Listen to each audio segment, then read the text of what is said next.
Okay, so ever feel like your brain's just messing with you? You mean like it's playing tricks? Exactly. Like it's got this whole secret agenda, and we're just along for the ride. Well, get ready, because today we are diving deep into all those quirky ways our minds, well, aren't always so reliable. We're talking cognitive illusions Hidden biases. and why our memories. Yeah, those might be more like a game of telephone than, a perfect recording. It's true. Our brains are incredible, but they definitely have these little quirks. Quirks is a good word for it. Mm. So, to help us unpack all of this, we've got three different sources. And let me tell you, things are about to get seriously meta. You ready? I'm ready. Let's do it. Okay, so one of the things that really tripped me out was this idea of mental shortcuts. Like, our brains are so busy, right, just trying to keep up with the world, Right. that they develop these, like, little cheats, these heuristics, to make decisions faster. Which, I mean, it makes sense, Totally. but it's also kind of wild to think about. It is, because it's like when you're crossing the street, your brain, it doesn't have time to like process the horsepower of every car speeding by or the exact trajectory of that pigeon flying overhead. Or that squirrel that might also be trying to cross the street. Exactly. So it simplifies, like moving vehicle, potential danger, don't step out. Okay, that's actually a really good analogy. Oh. But, like with any shortcut, sometimes you miss a turn, right? Oh, yeah. And the sources mention this thing called the availability heuristic, and now I can't stop seeing it everywhere. Oh, tell me about it. It's everywhere. The availability heuristic, it's why we might think plane crashes, for instance, are way more common than they actually are. Because they're on the news all the time. Yes, because they're so vivid, so well publicized. Those memories, they're easy to access, right?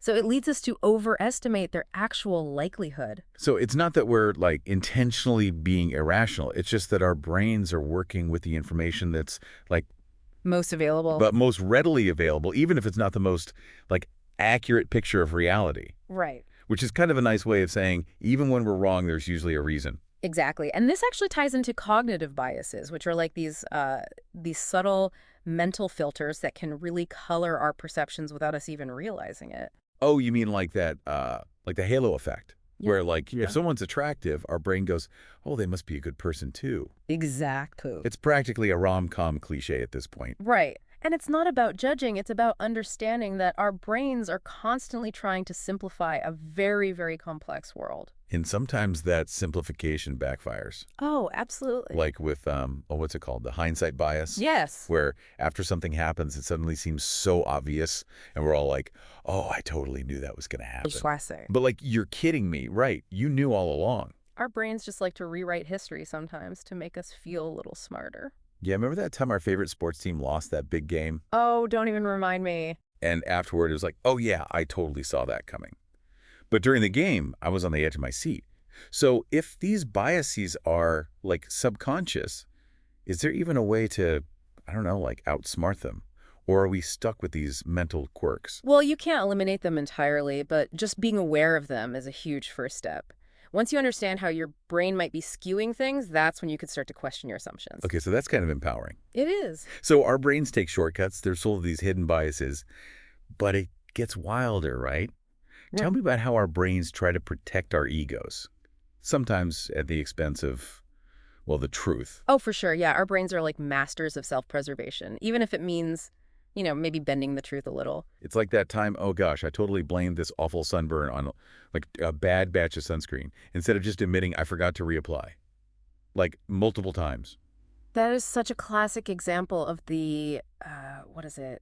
The self-serving bias, right? Yeah, the self-serving bias. It's like way easier to blame anything other than our own forgetfulness. Totally. It's way easier on the ego to blame those external factors than to actually own up to our mistakes. But like you were saying before, it's that awareness. If we don't even acknowledge when we mess up, how are we supposed to learn from it? Right. It's like our brain is trying to protect us from, like, growth opportunities or something. It's true. It's like our brains, they are trying to help, but sometimes that help can backfire. And it can hold us back. Speaking of things backfiring, sometimes our brains don't just, like distort information. Sometimes they just miss it completely. Wait, are we talking about, like, when I walk into a room and then immediately forget why I even went in there? Well, no, that's forgetfulness. Yeah. Which, that's its own thing. That's a whole other episode. I'm talking about change blindness. This is where our brains are so focused on one thing that we miss major things changing right in front of us. Oh, right. Like that experiment where, like, they swap out one person for another person in the middle of a conversation, Yes. and most people don't even notice. It's wild, but it's because our brains, again, they can only process so much information all at once, so they make these shortcuts. Right, right. They focus on what seems, most relevant at the time and filter out the rest. So it's like our brains are cutting out all the noise so we can focus. Exactly. And usually it works great. It's efficient. But every now and again, those filters are a little too strong. It does kind of make you wonder, like, what else are we missing?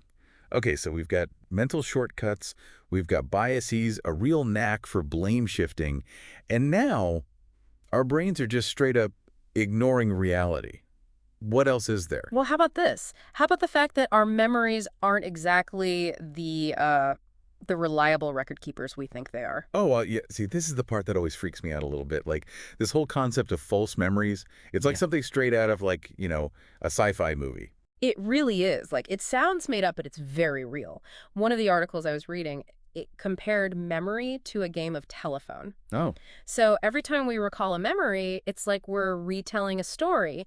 And with every retelling, there's a chance that details get a little fuzzy. You get distorted. Oh. Or they change completely. Yes. And the scariest part is we usually have no clue it's even happening. Right. We're just walking around completely confident in our memories, even if they're completely bogus. It's true. And it makes you really wonder, what do we really know? Makes you appreciate just how complex the human mind is. Speaking of complexity, let's talk about how our brains even interpret what we see. Okay. Because it turns out even our perception of reality, it's filtered through our own unique lens. Oh, right. It's like those optical illusions that make you question, like, everything you're seeing. Like that one with the two lines, right? Mm. And they're the same length. Yeah. But they look totally different because the arrows are pointing in or out or whatever. That still messes with my head. The Miller-Lyer illusion. Yes, that one. It's a classic example of how our brains use, context and our past experiences to try to make sense of this visual information, even if it means distorting what's really there. So it's not just about what we see. It's about how our brains are interpreting it, right? Like, they're filling in the blanks with whatever they're expecting to see. Like, it's practically our own internal Photoshop. Yes, exactly. And this tendency to, find patterns even when there aren't any, that's called pareidolia. Pareidolia. Okay. Yeah, think about seeing shapes in the clouds or a face in, everyday objects. Oh, my gosh. I do that all the time. Like, I swear my brain, it's determined to find meaning everywhere, even in, the most random stuff. I swear, the other day I saw, a face in my toast. See, you're hardwired for it. It makes sense from, an evolutionary standpoint. If you think about it, being able to spot patterns, like a predator hiding in the bushes or a familiar face in a crowd, it was super important for survival. So our brains are basically designed to find Elvis on a grilled cheese sandwich. Pretty much. That is, wow, that's hilarious. But it's also kind of amazing. But this whole idea, that our brains are constantly interpreting and sometimes misinterpreting all this information, it does make you wonder, are we ever really seeing things objectively? Ever? That is the million-dollar question, isn't it?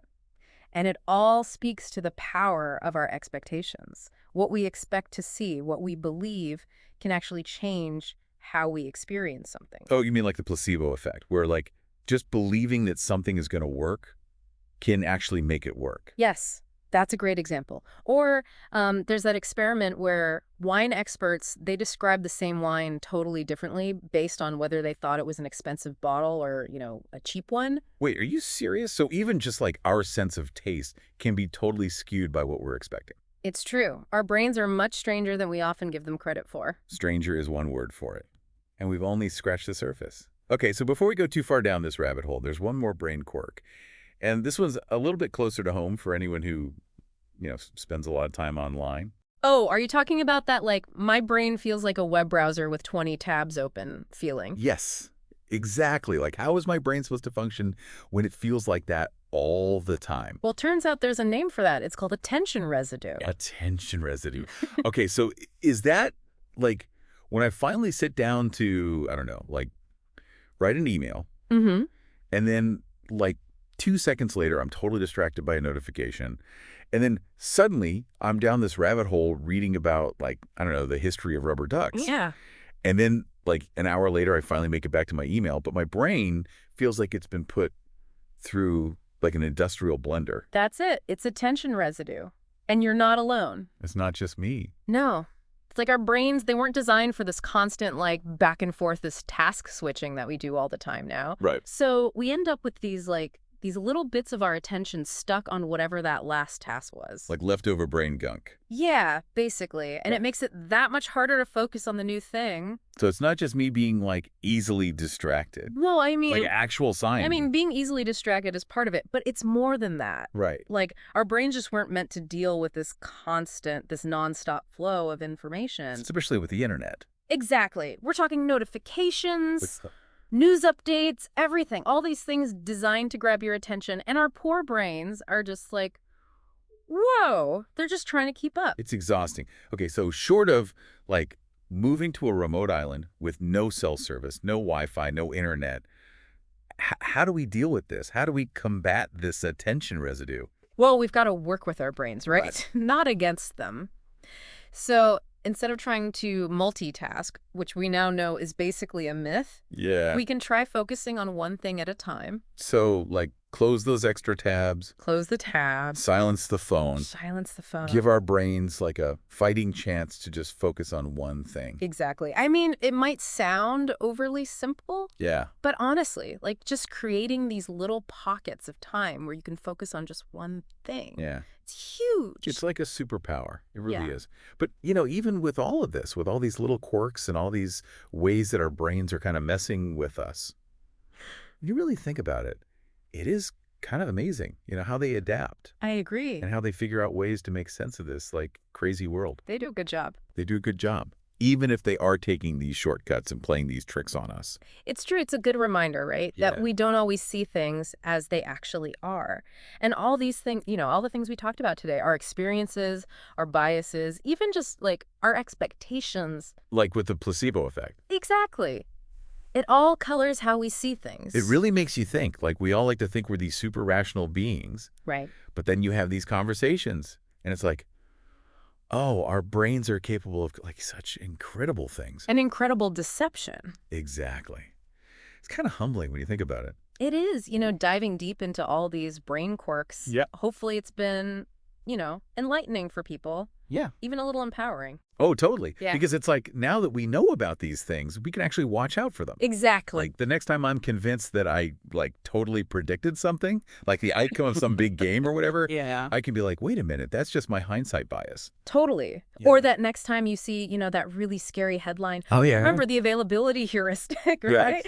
Take a step back, do a little more research before you go, you know, jumping to conclusions. Okay, so I think that's a good takeaway from today. That's something we can all actually use. Hooray. So any final thoughts for our listeners before we wrap up this deep dive into the weird and wacky world of our brains? I think the biggest takeaway is this. Our brains, as amazing, as complex, as capable as they aren't perfect. No one's is. But just by understanding, you know, these little quirks, these biases, I think we can all be a little bit more, like, forgiving of ourselves. Oh, yeah. And of other people. Exactly. And we can be more critical thinkers, and we can make better decisions. Love it. Well said. I think that's perfect. We're all just out here trying to figure things out, right? We are. Navigating this crazy world with the same amazing, flawed, completely fascinating brains. Couldn't have said it better myself. Well, on that note, until next time, stay curious, everybody.